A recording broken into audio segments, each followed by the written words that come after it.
Today we need to talk about a dancer talking about Jimin and what happened there. I want to get into Spotify apparently deleting Jimin accounts, and then we have a story of Jung Kook taking legal action. So hey Dumplings, it's Dave Desai. Hater or not, make sure you subscribe with the notification bell on. Grab your dumpling nuts, hey Spling Mug merch, and let's go.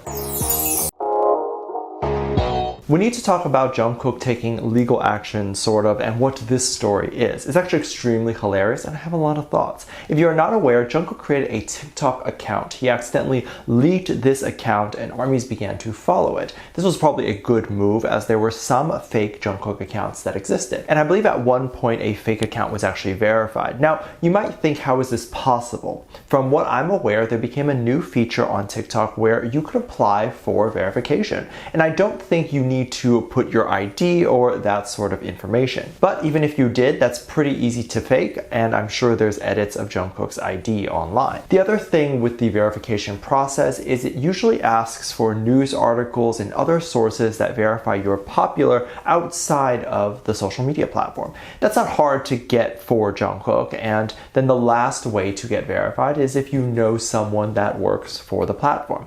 And my opinion on verification is that I don't think influencers should be verified. We are not celebrities, and personally, I don't really care if I am or not. Otherwise, I would have just paid to get verified on Instagram or whatever. But I did it on YouTube because there's a lot of scam comments that pretend to be me. So I wanted people to know that I am never asking for people's WhatsApp. And if you see someone that looks like my profile but doesn't have that check mark, it's not me.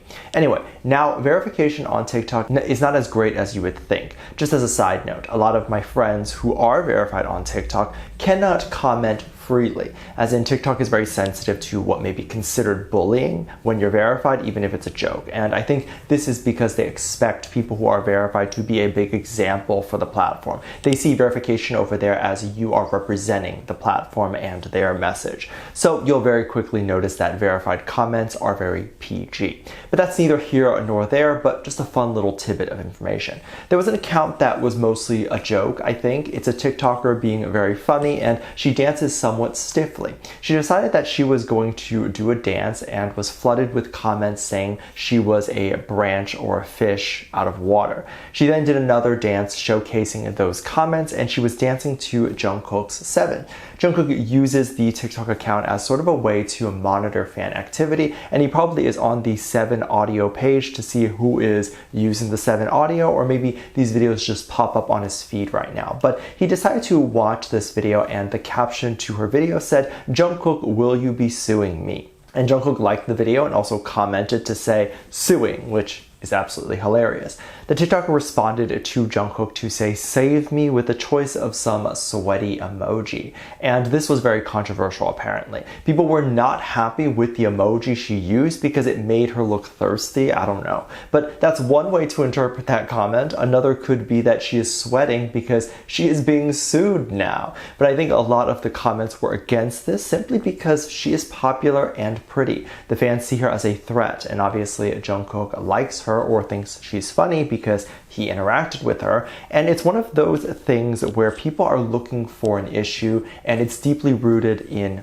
hating women. To say that this is a woman that is so thirsty that she's now chasing Jung Kook, or simply so horny that she needs Jung Kook, to not even think that she might have her own career or life and just responded with a sweaty emoji because someone super famous just responded to her video. Like, you can obviously tell who hates women, as those comments will always find something wrong to pick at when Jung Kook interacts with a woman. The fandom always has very interesting reactions to these things.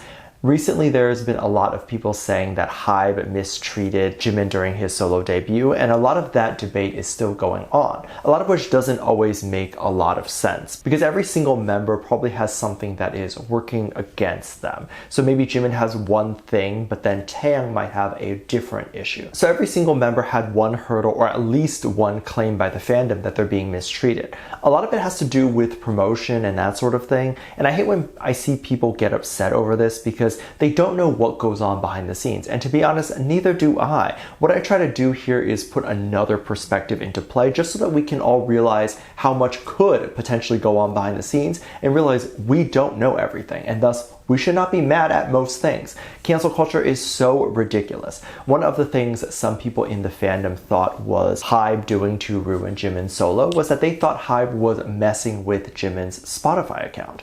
There was an issue where there were two versions of Jimin's song, Like Crazy, that exists on Spotify.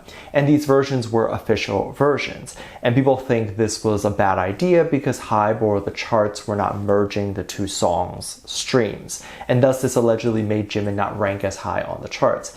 And the songs are definitely different. There's one where it's a lot more English, and this one is done when Jimin performs on American shows. And there's one, and then there's another with a lot more Korean in it. So it only makes sense why the two songs are separate, because the Korean version wouldn't be able to rank on the US charts anyway.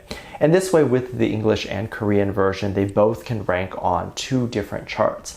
So that issue was huge, and I never understood why this was being used to say HYBE is treating Jimin badly.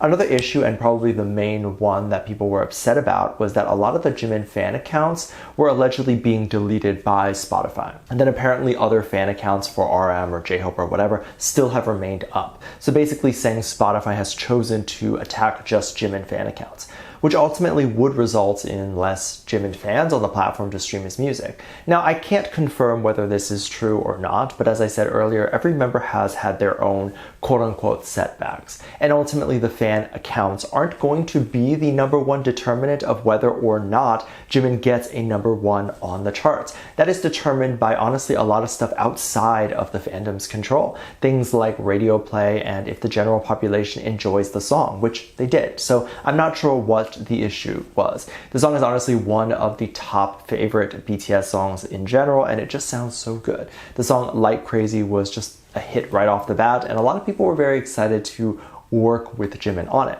The song, as I said, had two versions, Korean and English, and not only that, the US version also has a more diverse group of dancers, and the Korean version is just Korean dancers. I think it's so funny when we see K-pop stars doing the whole diverse thing, because most artists in the US, their dancers are mostly white or mostly black, depending on the artist. Like Lizzo has mostly black dancers and dancers that look like the artist, and then you have K-pop artists who are in America looking for dancers. And it's like one Spanish, one white, one black, and it's so clear they had a quota to fill. It's just funny, no shade of course. I'm glad they do it because it opens the job up to a diverse amount of talent from different races. I just think it's funny. One of the dancers, Bo Park, posted on their Instagram account a little thank you for being a part of the project and wrote a long paragraph. To sum up, Bo basically said that they felt like their time as a performer had long passed. They felt like they didn't know where they fit in, and they opted to be a teacher, it seems. Bo came out as non-binary, and they felt like they didn't mind being called sir or male terms,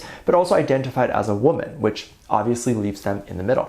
They talk about how working for Jimin made them feel accepted, and Jimin basically allowed them to wear what they wanted and be who they wanted to be. This was very beautiful to hear, and many people online opted to say that Jimin must have been very accepting backstage, was probably just a lovely person to work with. People were mostly leaving comments to say that Jimin is likely an ally and supports LGBT stuff, and obviously Jimin does. Other people were saying that Jimin must be a part of that community himself, and I don't necessarily agree. You can very much be a supporter without ever actually being a part of the community.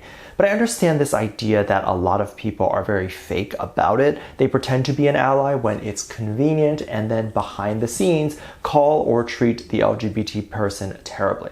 However, it does exist, and there's many people who truly are an ally. They genuinely support, and they don't have to be in that community to do so. Of course, Jimin could also be, we don't know. People had this assumption because Jimin often shows his more feminine side and has more female style concepts, even though he identifies as a man. This is what people like to categorize as non-binary, but I think you can also have more female ideologies, like a softer side, and still be uncomfortable with being called a woman. I think it's hard for people to grasp this concept that a man can also have female qualities, but still be a man. So I think that's where Jimin's at. But also, best not to assume anything until he says so himself. We also see Bo refer to Jimin as he, so we know Jimin is not non-binary. Let me know what you think. Make sure to check out my Patreon for more videos, link down below. Thanks for the lovely comment right here.